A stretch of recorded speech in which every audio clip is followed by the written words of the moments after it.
students, how are you all? I hope you all are doing really good. So students, today we are going to start chapter name applications and letters. क्या difference होता है applications और letters में? सो application और letters में बहुत minor सा difference होता है जो हम इसमें पढ़ के और फाइंड आउट करेंगे. ठीक है. Application and application is written to request to someone, किसी से कोई रिक्वेस्ट करने के लिए. It is also a formal request to an authority for applying something. और ये एक फॉर्मल रिक्वेस्ट भी होती है किसी अथॉरिटी को जब आप उसके लिए कुछ अप्लाई करते हैं, एग्जाम्स के लिए अप्लाई करते हैं, जॉब के लिए अप्लाई करते हैं तब. Okay, nowadays everything being at the left margin. आजकल हर चीज़ जो है वो लेफ्ट मार्जिन से शुरू होती है. The date should be written properly as 15th June 2025 और 15th जून 2026, जैसा भी आपका वो होगा वैसे आप डेट लिखेंगे.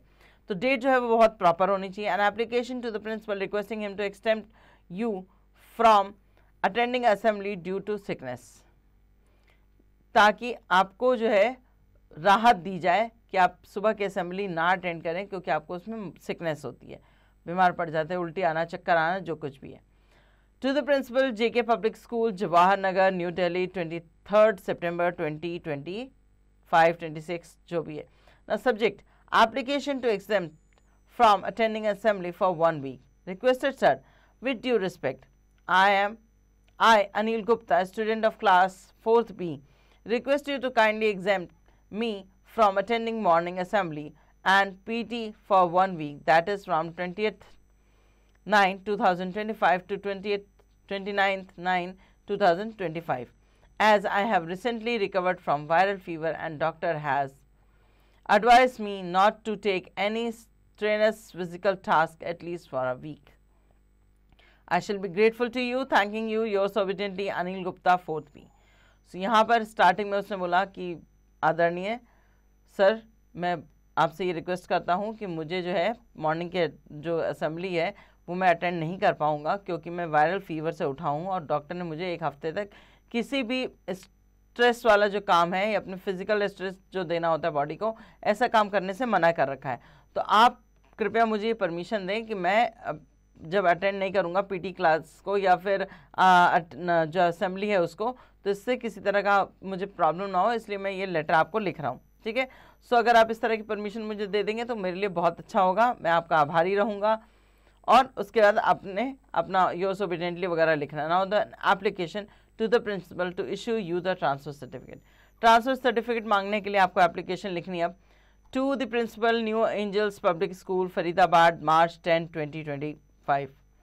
Subject application for issue of transfer certificate. Respected sir, with due respect, I Neha Sharma, student of class 4th A, would like to state that my father has been transferred to Delhi. Therefore, we will have to settle there and I have to take admission in a school there. It is urgent and I request you to kindly issue my transfer certificate from the school. Sir, I will be highly obliged. Thanking you, yours obediently, Neha Sharma. ठीक है. इस तरह से हम application लिखेंगे अपने transfer certificate की. Next है an application to the principal for issuance of character certificates. So जब हम स्कूल से एग्जिट लेते हैं तो हमें एक ट्रांसफर सर्टिफिकेट और उसके साथ साथ एक करेक्टर सर्टिफिकेट की भी ज़रूरत पड़ती है. सो यहाँ पर हमने लिखा है to the principal holy child public school new Delhi 15 February 2025. Subject again, ठीक है, application for issuance of character certificate.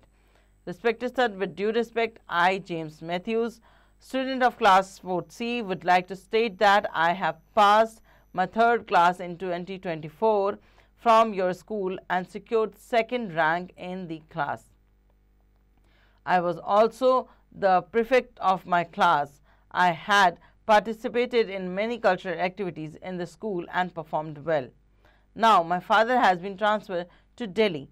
Hence, I am in need of a corrector certificate. Submit it in the school as I have to take admission there. I request you to kindly issue the same as the earliest. Thanking you, yours obediently, James Matthews, class 4th C. So यहाँ आप देख रहे हैं सारे applications लिखने का एक ही तरीका है. पहले आप किसको लिख रहे हैं उसको एड्रेस कीजिए, एड्रेस डालिए, उसका नेम लिखना है पहले जिनको भी आप भेज रहे हैं टू द प्रिंसिपल. ठीक है. उसके बाद स्कूल का एड्रेस डाला हुआ है यहाँ पर, पूरा एड्रेस डालना है आपको स्कूल का, उसके बाद आपको डेट डालनी है, डेट के बाद आपको सब्जेक्ट लिखना है, सब्जेक्ट के बाद आप शुरू करेंगे सैल्यूटेशन से, रिस्पेक्टेड सर, रिस्पेक्टेड मैम, ये सब। उसके बाद आएगा बॉडी पार्ट, बॉडी पार्ट के बाद आप लास्ट में लिखेंगे थैंकिंग यू, योर्स ओबीडिएंटली, आपका नाम और आपकी क्लास। इसी तरह से अभी तक आपने जितने भी लेटर्स एप्लीकेशन पढ़े वो सारे इसी तरह से लिखे हुए थे। अब हम बात करते हैं लेटर की। Letter is a piece of writing written for various purpose on various occasion. Written writing है, ठीक है, एक पेज पे लिखी जाती है, बहुत अलग अलग पर्पसेस के लिए लिखी जाती है, अलग अलग ओकेजन पे लिखी जाती है। We write letter to our friends relatives to convey our feeling. हम अपने दोस्तों को, अपने घर वालों को लेटर लिखते हैं ताकि अपनी फीलिंग्स को कन्वे कर सकें। A letter of congratulations to a friend who has secured top position in the class। ठीक है, तो आपको यहाँ पर अपने दोस्त को मुबारकबाद देते हुए कि उसने क्लास में पहली पोजीशन जो है वो सिक्योर की है, एक लेटर लिखना है।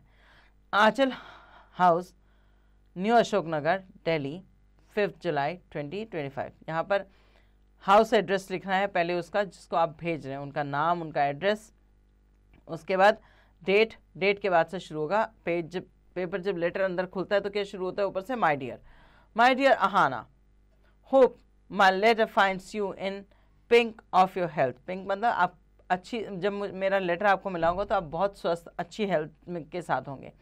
आई am extremely glad to know your result. I have no words to express my happiness on your success. I always wish for your success now that you have obtain distinction in all your subjects. I am feeling encouraged to follow you in studies. Accept my heartiest congratulations on your grand success. Yours sincerely, Rakhi. So यहाँ बहुत अच्छे तरीके से उन्होंने लिखा कि आपको जब ये लेटर मिला हो तो आपकी हेल्थ बहुत अच्छी हो, पिंक ऑफ योर हेल्थ। मैं बहुत खुश हूँ, मैं बहुत ही ग्लैड हूँ ये जानकर कि आपका जो रिज़ल्ट है वो बहुत ही अच्छा आया है। ठीक है, मेरी जो हैप्पीनेस है आपकी सक्सेस पर, मैं वो एक्सप्रेस नहीं कर पा रही हूँ, और मैं हमेशा से चाहती थी कि आप सक्सेस करें।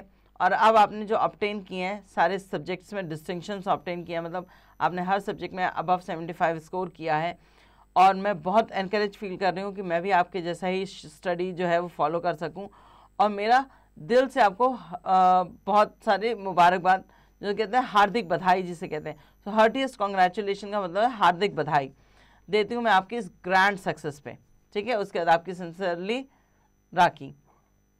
अ letter to condolence to a friend who was lost his grandmother. Condolence letters हम उनको लिखते हैं जो अपने किसी प्यारे को, किसी नियर वन को खो देते हैं। लॉस्ट मतलब कि किसी के मरने पे जब आप अपने दोस्त या अपने किसी ऐसे रिश्तेदार को लेटर लिखेंगे तो उसमें क्या लिखते हैं। Flat number 803, Pavitra apartment, Janakpuri, Delhi, June 7, 2025. Dear Amit, I'm shocked to hear about untimely death of your grandmother. When I met her last, she appeared to be hale and hearty. It is really a great loss to you and your family. I share your grief and sympathize. Convey my deep regrets to your parents. Yours sincerely, Atul. ठीक है, तो आप उनको एक मार्मिक जो है letter जो है वो लिखते हैं ताकि आप उन्हें ये बता सकें कि आपको उनके दुख से दुख हुआ, ये जानकर दुख हुआ कि आपकी जो ग्रैंड मदर थी उनकी अनटाइमली डेथ हो गई। और मैं जब लास्ट टाइम उनसे मिला था तो वो कैसी दिख रही थी, कैसी हेल्दी थी, और अचानक इस तरह का लॉस आपका सुनकर मुझे बहुत बुरा लगा। ये बहुत बड़ा लॉस है, भगवान आपको इससे उभरने की शक्ति दे। ये सारी चीज़ें जो है इस तरह के लेटर में लिखी जाती हैं। असेसमेंट जोन में आपको कुछ लेटर्स दिए गए हैं, करीबन 4। इनको आप रीड करेंगे और इनको आप खुद से लिखेंगे क्या इनमें एप्लीकेशन है और कौन सी लेटर्स हैं, ये आप खुद रीड करके और उन्हें फिल करेंगे। होपफुली आपको चैप्टर समझ आ गया होगा कि लेटर और एप्लीकेशंस किस तरह से लिखी जाती हैं। अब ये असेसमेंट जोन में जितने भी 4 लेटर्स 4 जो आपको टॉपिक्स दिए हुए हैं लेटर्स और एप्लीकेशन के, वो आप खुद से फिल करेंगे।